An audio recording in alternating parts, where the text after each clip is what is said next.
We are nearing the end of Jujutsu Kaisen as recent events in the manga seem to suggest that the series is coming to a close.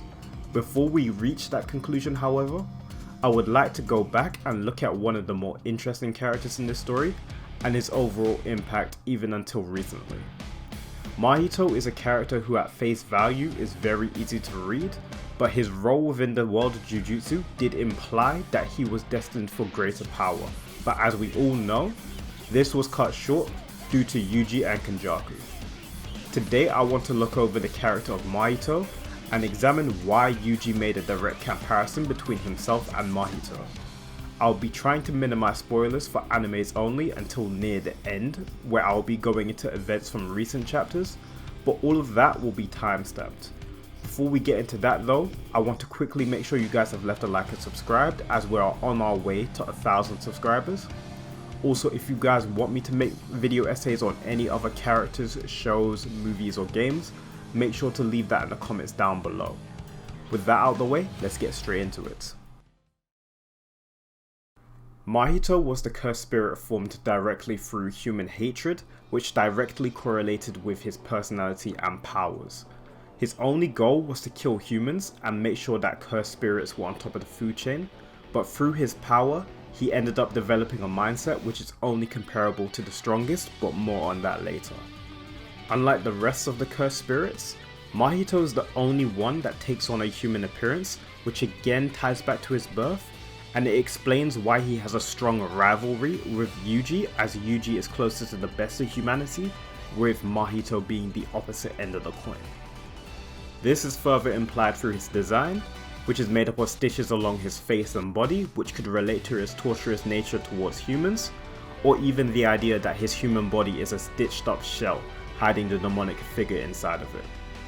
We see this torturous nature at play with Mahito's interaction with Junpei at the start of the series, and more so during the Shibuya arc as he has turned many humans there into transfigured humans, which are essentially walking zombie-like abominations. Leading on from that, Mahito's curse technique is called idle transfiguration, which allows him to reshape souls, which is an incredibly powerful ability that is still a top 10 curse technique even if you read further into the series. The reason why this ability is so important is because it allows Mahito to interact with the soul, which at that point of the story, that ability was only observed and reserved for Sukuna. Except maybe 3 exceptions. Firstly, the most obvious exception would be the soul split katana that Toji utilizes during the hidden inventory arc, but that is not important to this discussion. The 2 more interesting utilizations of interacting with the soul are Nanami, when Mahito attempted to use idle transfiguration on him which failed, and Nobara's resonance during her fight with Mahito. Interestingly, through the latter 2 examples mentioned, we were able to observe that Mahito holds intense grudges and creates rivalries with people that are able to interact with the soul and resist its abilities, almost like a childlike obsession. Speaking of childlike, the reason why it's doubly impressive that Mahito is this powerful is because he is only around a year old. For a more experienced sorcerer, or even a more experienced curse, this level of power that Mahito holds would be somewhat understandable, but due to his age, his rate of growth as a curse wielder is almost unheard of. By the end of the Shibuya arc, Mahito had developed his curse technique to the point where he had multiple ways to utilize it. To start with, Mahito developed his technique using soul multiplicity to accomplish multiple different versions of transfigured humans and different attacks. This gave all of our heroes, notably being Yuji, Nobara, Nanami and Todo, some trouble while they were fighting Mahito. His domain expansion, being self-embodiment of perfection, was developed through his first encounter with Yuji and his first encounter with Gojo. The way he developed it from Gojo was through being exposed to his 0.2 second domain expansion, and he in turn wanted to replicate that in order to touch Yuji's soul without Sukuna noticing, so he would not just kill him for doing so.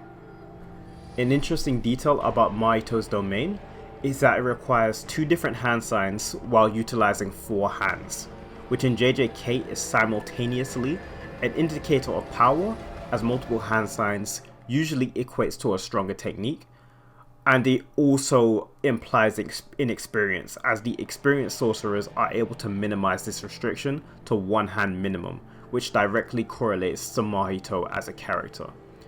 The most impactful growth of his power was when Mahito found the true essence of his soul, which enabled him to use instant spirit body of distorted killing.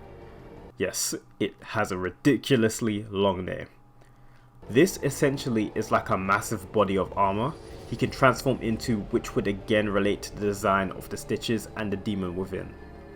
Once he's in this form, he looks more like a curse, and he is a lot more stronger and durable than how he was in his human-like form. Lastly, the power that both Mahito and Yuji share is their affinity for black flashes, which directly connects to the similarities between both characters, although we did not see the full extent to how Mahito could utilize them consecutively. During this point of the series, Yuji realizes that he is the same as Mahito, and acknowledges curses as something more than mindless, with a more humane example being presented through Jogo. Yuji understands that just like the rest of the curses and sorcerers, his part in the Jujutsu world is to kill curses and vice versa for curses when it comes to humans. However, an interesting visual that we see through the scene is Mahito running away from Yuji in a snowy forest, with Mahito taking the role of a snow bunny, no, not that kind, and Yuji taking the role of a wolf. This connotes the idea of the hunter being Jujutsu sorcerers, and prey being the curses, which actually is interesting to think about, as sorcerers are the ones that manipulate curse energy, whereas curses are born the way they are, and therefore do not really have a choice on how they act or their utilization of cursed energy. Mahito is broken by this because he finally realizes the potential in humans, which is ironic because all curses come from humans, and he is the one that is the most directly correlated to them. Also, while recording this, I've just thought of this now. Mahito's new form could easily be him trying to rip away from the parts that make him not necessarily human, but the parts that made him what he was as a curse, which all came from humanity. He's trying to completely distance himself from humanity by taking up a form that is more akin to a curse. However, Mahito does something that is very interesting right after this series of events happens. In big quotation marks, Gato eventually enters the scene and talks with Yuji while he is distracted. Mahito attempts to use idol transfiguration on Gato but misses and ends up getting absorbed by him. Before this happens, he admits to already knowing who and what Yuji is because he was born from humans, but does not specify exactly what he knows, which is a lot to unpack. Firstly, Mahito attempting to use idol transfiguration on Gato could imply that he already knew who or what Gato is, so he may have already known that Gato was using him and the rest of the curses. Secondly, this would explain why Mahito learns things so quickly, because he has a certain familiarity with most things, which explains why he is such a dangerous curse.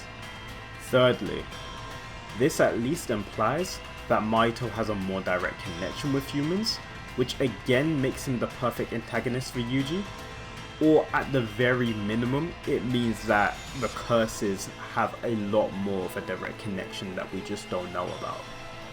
Finally, this means that Mahito could have known exactly who and what Yuji is, which may have been the reasoning for pushing a rivalry with Yuji, and also why his resolve was broken during the end of their fight.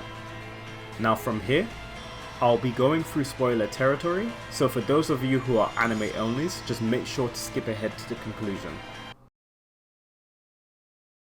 See, as a lot of us know, Yuji is essentially the distant nephew of Sukuna, which explains why he's as talented as he is, and why he has now become a candidate for the strongest.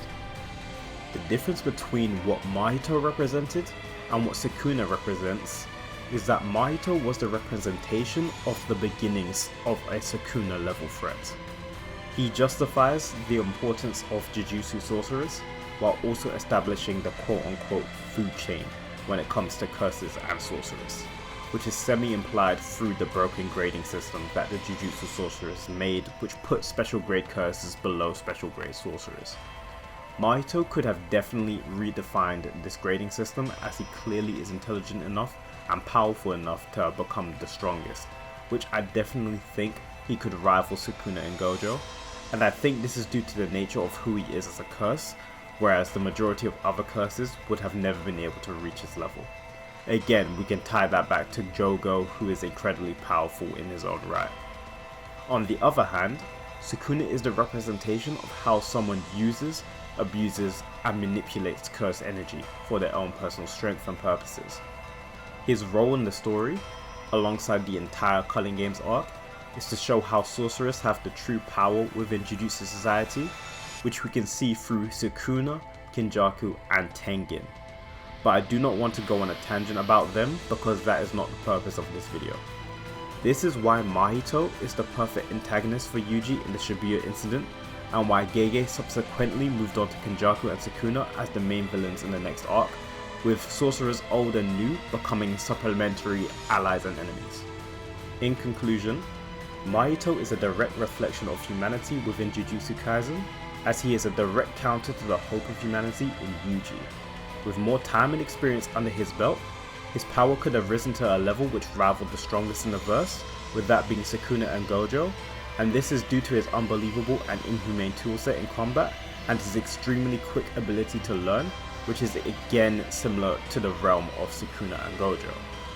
His role in the story was to, in simple terms, be unredeemable and a true villain, but of course due to his nature as a curse, that adds context to the nature of his actions. The events he put into motion, such as killing Nanami and Nobara, is what then enabled Yuji, with the help from Todo, to strengthen his resolve and essentially exercise him even if Yuji did not get the final blow. Overall, he is definitely a very important antagonist to Yuji, and he sets up the arcs after the Shibuya incident perfectly. Okay, so that is the end of the video. Thank you guys very much for watching. I just want to quickly apologize for this video being so late to come out. You know, I had exams as well as some personal things that happened which slowed down the production of this video.